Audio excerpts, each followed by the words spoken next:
Hello and welcome to my channel. Today we've got this Makita DHP485. That's the brushless entry-level drill, and the chuck wasn't that great on it from new, but this is slipping.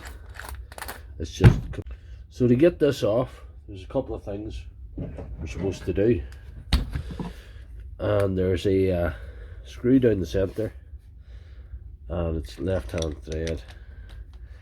So you tighten it. Disliking it, apparently.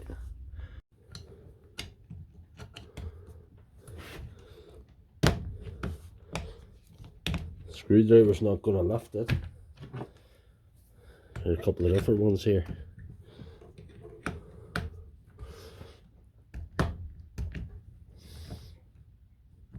No. Might be one of these. Might have to saw it off.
I'm calling that fixed.